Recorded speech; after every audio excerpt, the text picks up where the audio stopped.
오늘은 세상에서 가장 어려운 이야기를 하려고 합니다.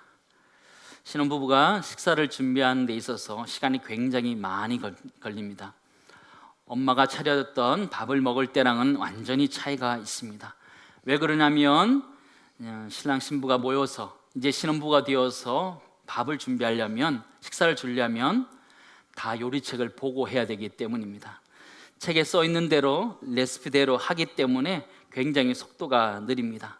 그래도 장점은 맛은 난다는 겁니다.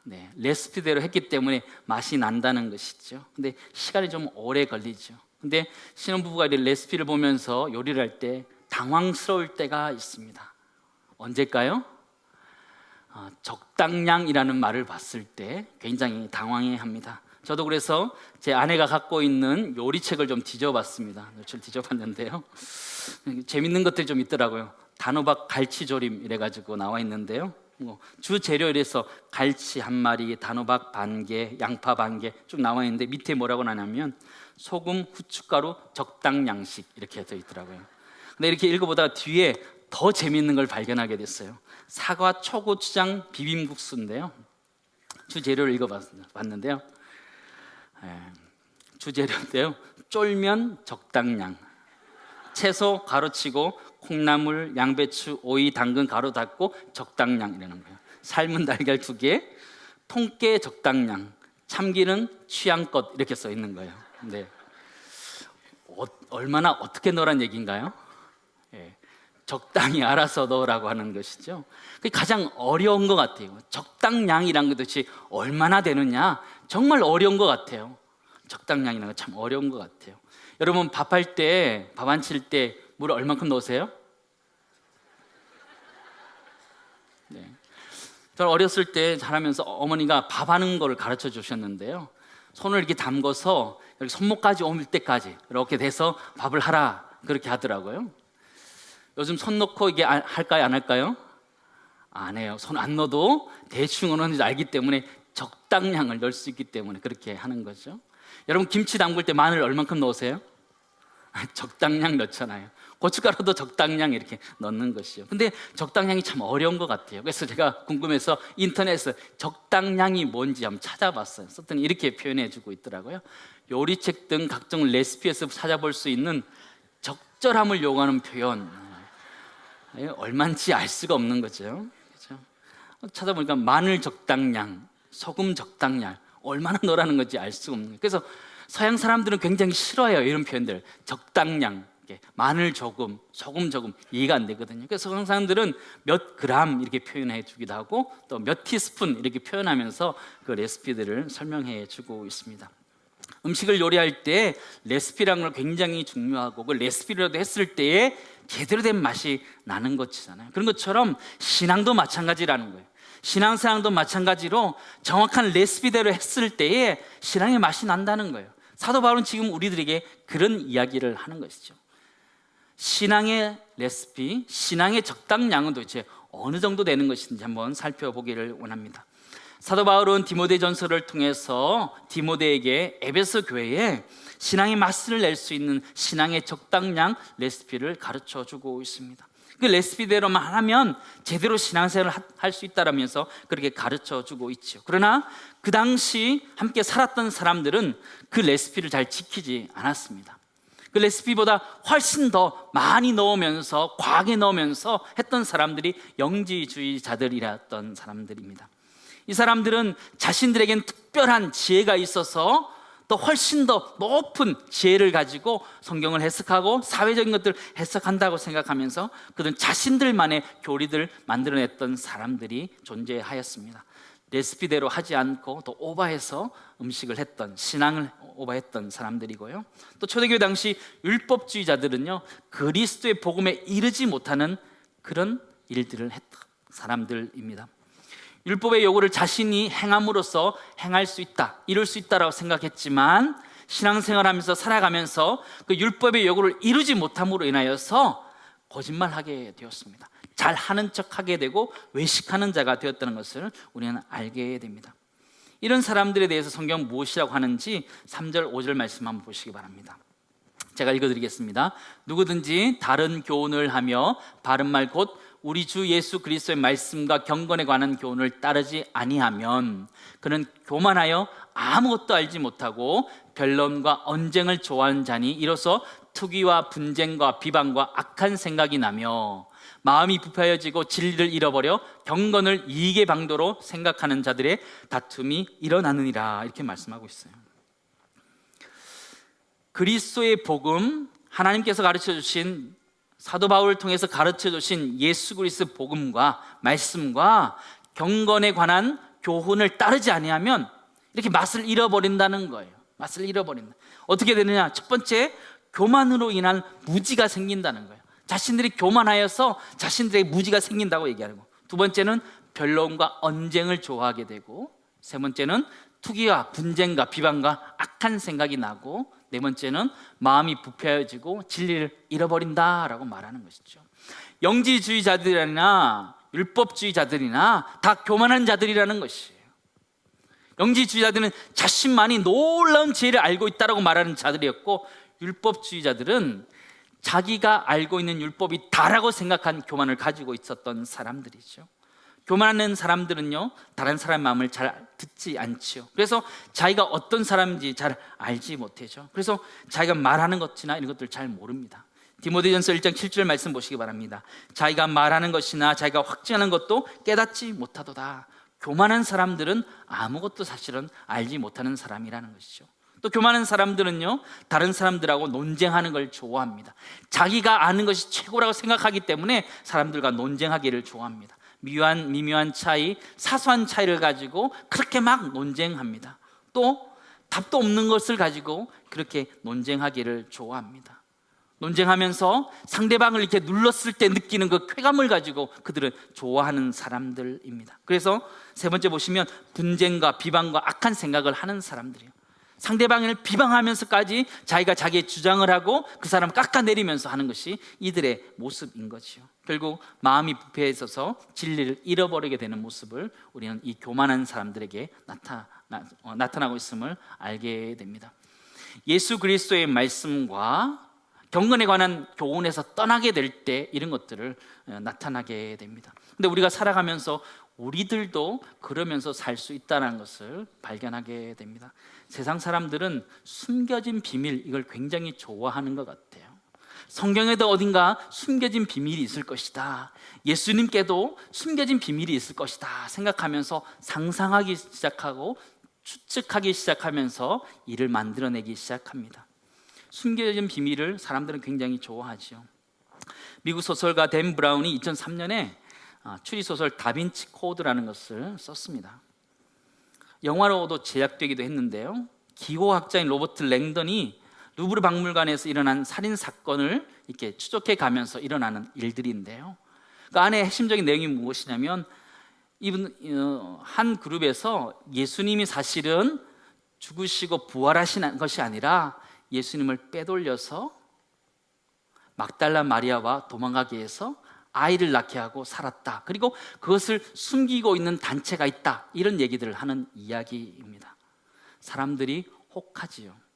추리소설인데 사람들은 역사로 받아들이는 일까지 생기기도 했습니다. 여러분 들으면 어떠신가요? 아, 그런 일이 있었나? 그런 생각이 드시나요? 그렇지 않지요.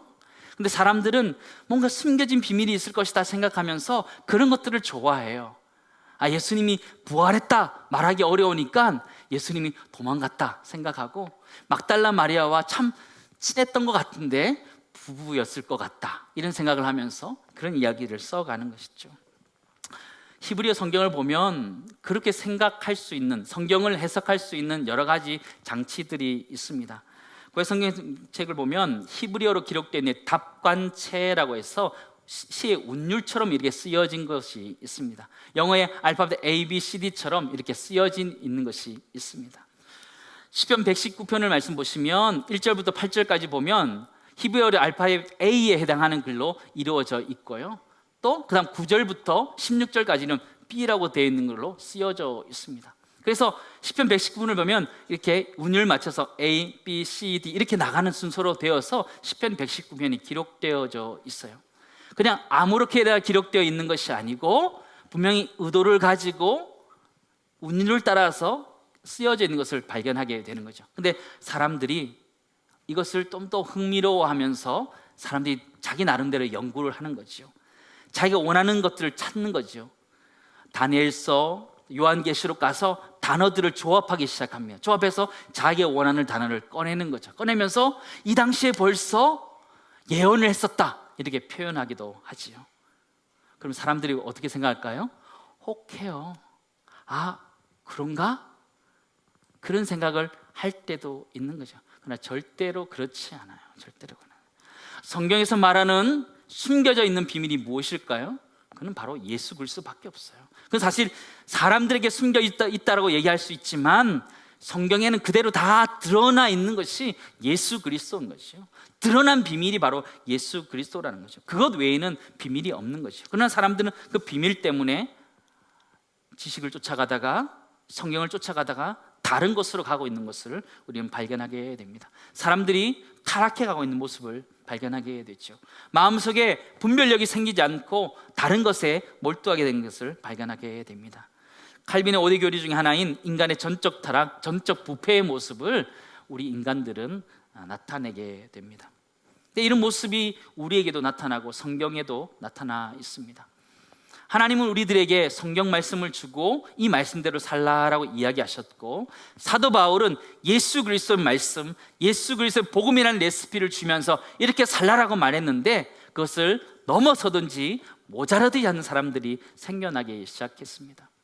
구약 성경에 보시면 야곱과 에서라는 사람이 나옵니다. 하나님 이 가정이 행복하기 위해서 장자의 명분이라는 레시피를 허락해 주셨습니다. 그러나 이 레시피에 대해서 두 사람이 완전히 다르게 반응합니다. 야곱이라는 사람은 이 레시피가 너무너무 중요하기 때문에 자기의 것이 아닌 것을 알고 형을 속이고 또한 아버지를 속이면서 그 장자의 명분을 가져옵니다. 빼앗아 옵니다. 선을 넘어서게 되는 거죠. 형 에서는 어떠했나요? 형 에서는 장자의 명분 그 별거 아니다라는 거예요. 별거 아니다, 하찮게 여겼던 것이죠. 누가 잘못했을까요? 둘 다 잘못한 거죠. 둘 다 잘못한 거죠. 창세기 25장 31절에서 34절 말씀 보시기 바랍니다. 야곱이 이르되 형의 장자의 명분을 내게 팔라. 원래 형의 것인데 자기한테 팔라 이야기하는 거죠. 32절 에서가 이르되 내가 죽게 되었으니 이 장자의 명분이 내게 무엇이 유익하리요? 내가 죽게 되었다. 저 말을 보면 맞는 말이에요, 그죠? 죽게 되었는데 장자의 명분이 뭐가 필요해요? 저는 가만히 생각해 봤는데요, 에서가 몇 끼 굶었을까요? 한 끼 정도 굶었을 것 같아요. 한 끼 정도. 네. 과장된 거지요. 과장된 거.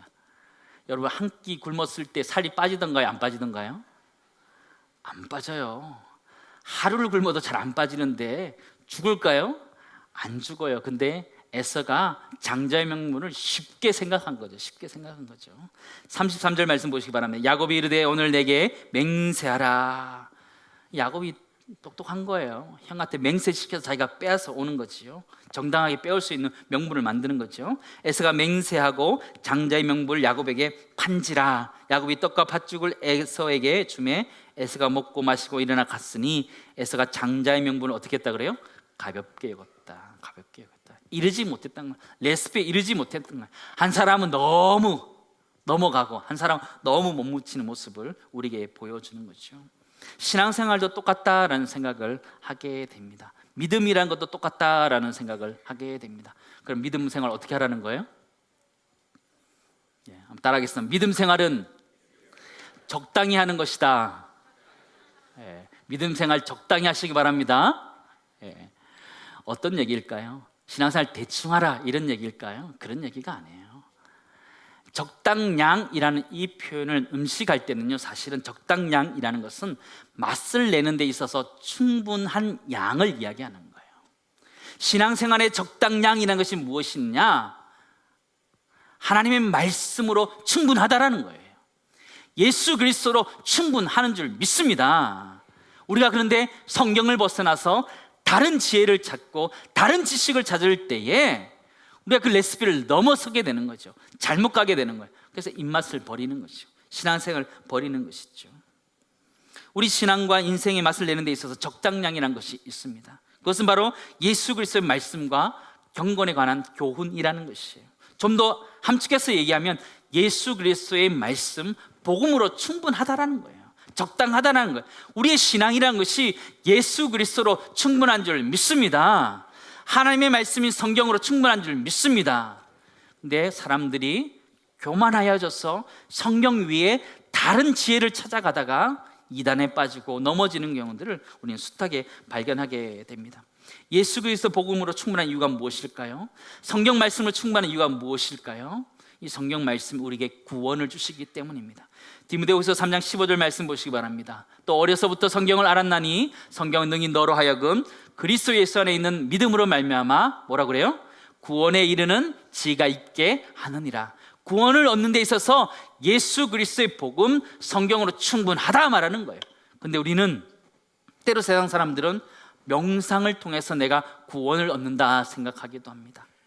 또 어떤 사람은 지식을 통해서 진리를 찾으며 구원을 얻는다라고 생각하기도 합니다.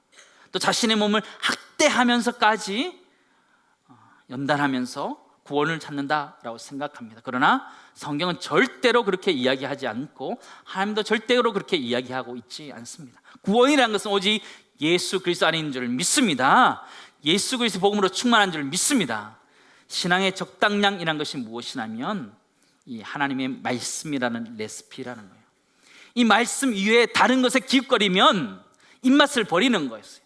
신앙의 맛을 버리고 인생 맛을 버리게 되는 거예요. 때로는 우리는 이단에 넘어질 때도 있죠. 이단에 넘어질 때도 있죠. 교회 이외에 다른 곳에서 야 성경 공부하자, 정말 놀라운 말씀 있다라고 속이면서 우리를 유혹할 때도 있지요. 현혹돼서 넘어가면 이단에 빠져서 신앙의 맛을 잃어버립니다. 인생의 맛을 잃어버립니다. 구원에서 이탈되어 버리는 것이요. 또 예언하는 전도사님이 있어, 한번 가보자, 한번 따라가보자, 내 미래가 궁금하니까 한번 가볼 때가 있지요. 네. 그러면 코 끼는 거예요. 그러면 돈 내라 그래요. 우리를 그렇게 현혹하는 것이 현실이에요. 현실이에요. 우리는 하나님의 말씀으로 충분한 줄 믿습니다. 그러기에 우리 교회 안에서 가르치는 성경 공부들을 많이 하셔야 돼요. 다른 데 기웃거리지 마시고 우리 교회 안에 사는 하나님의 말씀 성경 공부에 집중하셔야 돼요. 새가족 모임, 성장반, 1:1 제자 양육 열심히 하셔야 돼요. 큐티 세미나, 신구약 파노라마 열심히 하셔야 돼요. 제자 훈련, NLTC 훈련 열심히 하셔야 돼요. 다른 것에 기웃거리면 입맛을 버리고 신앙을 버리면서 구원에서 이탈될 수 있음을 기억하면서 우리가 하나님의 말씀으로 충분한 걸 기억하면서 이 말씀을 더 읽으시기를 주님으로 축원합니다. 두 번째 나누기 원하는 것은 사도 바울은 이제 이들에게 재정적인 레시피를 한 가지 더 가르쳐 주고 있습니다. 한 가지 물어보도록 하겠습니다. 돈이 선한가요, 악한가요? 너무 어렵죠. 돈이 선한가요, 악한가요? 선하다고 하기에는 좀 신앙 양심에 걸리는 것 같고, 악하다 그러기에는 돈을 벌어야겠고, 그죠? 어떤가요? 돈은 악한가요, 선한가요? 돈은 악하다, 선하다 말할 수 없습니다. 돈에는 그런 기능이 없어요. 악하고 선하고 기능이 없어요. 그런데 내가 어떻게 하느냐 따라 달라진다는 거죠.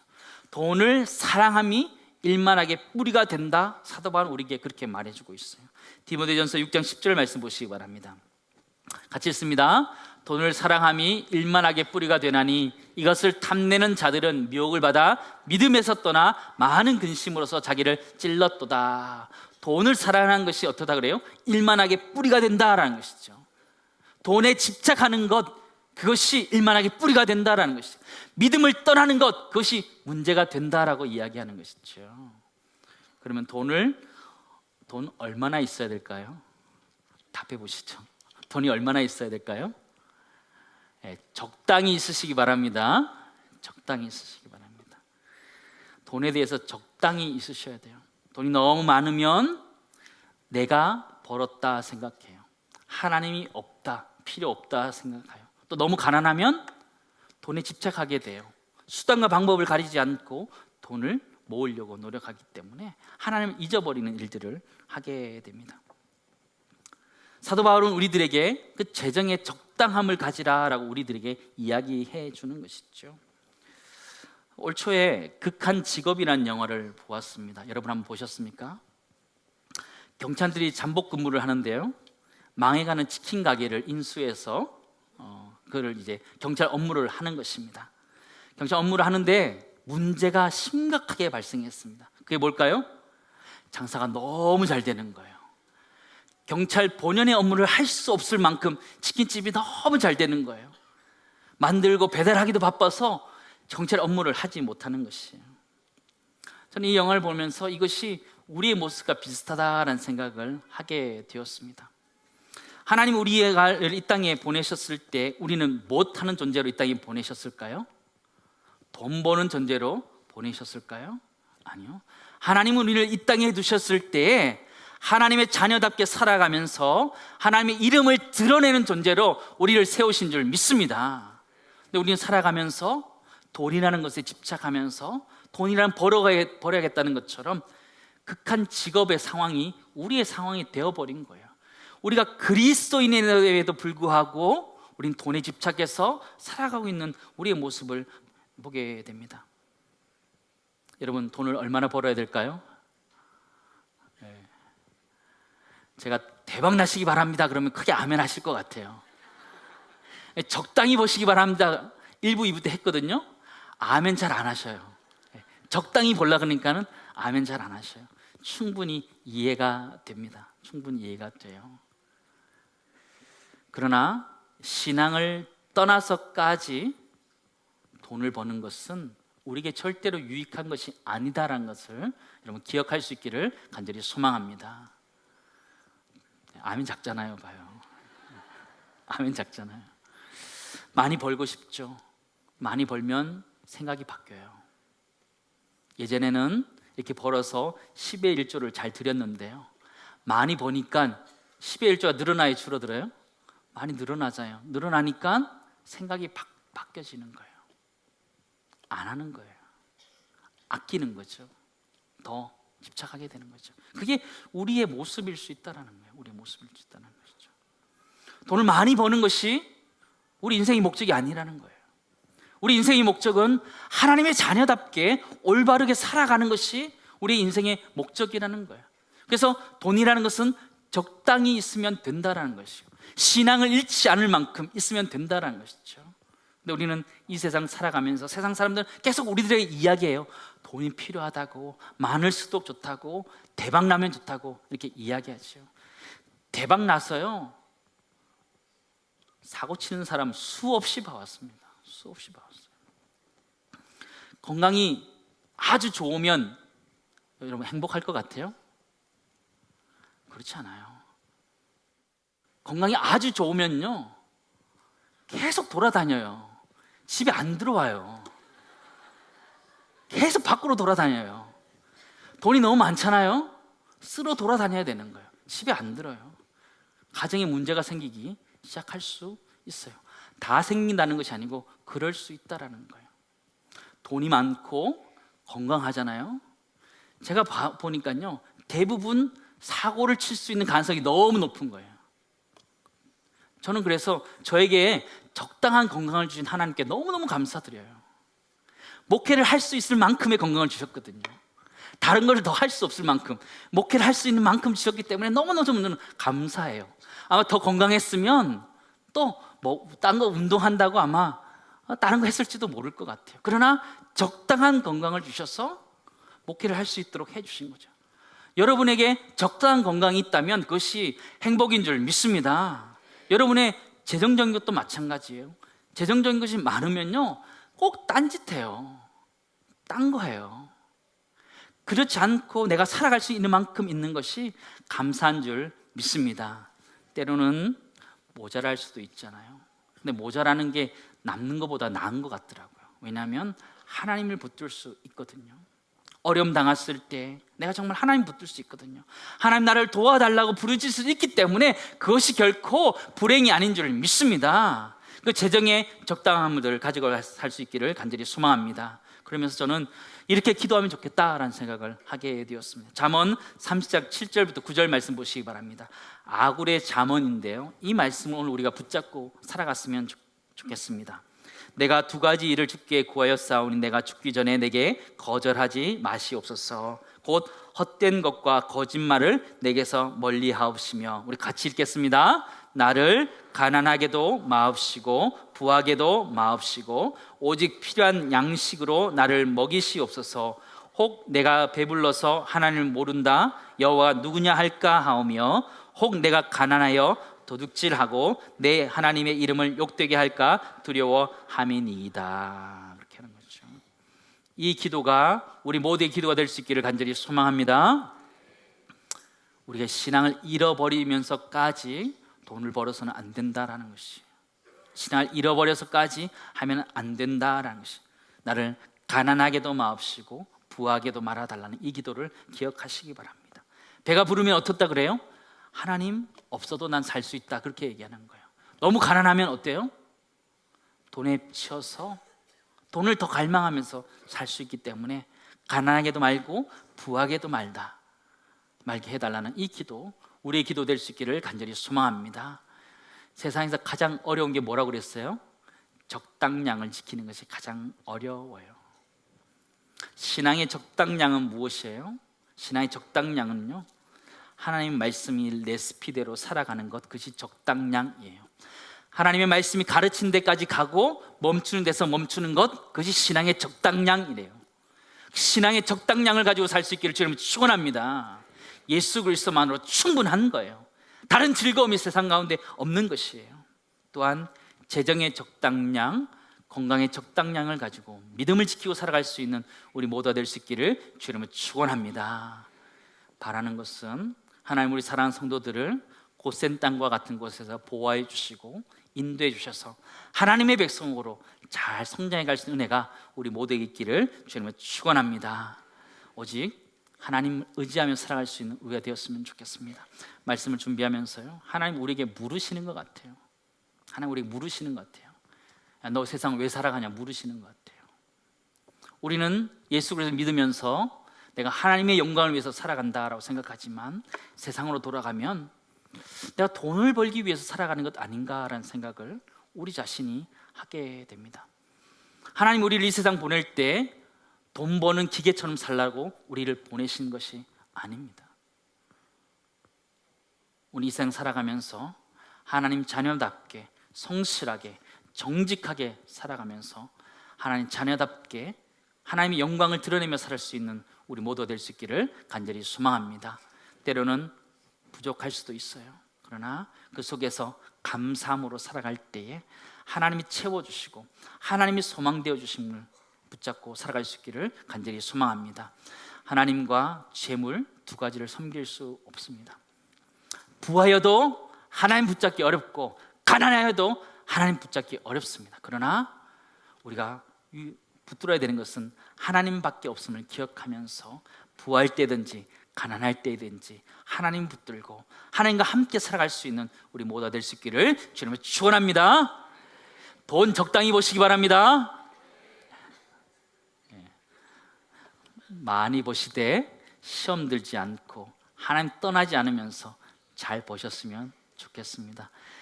목회자로서 여러분들 돈 많이 버는 걸 좋아할까요? 싫어할까요?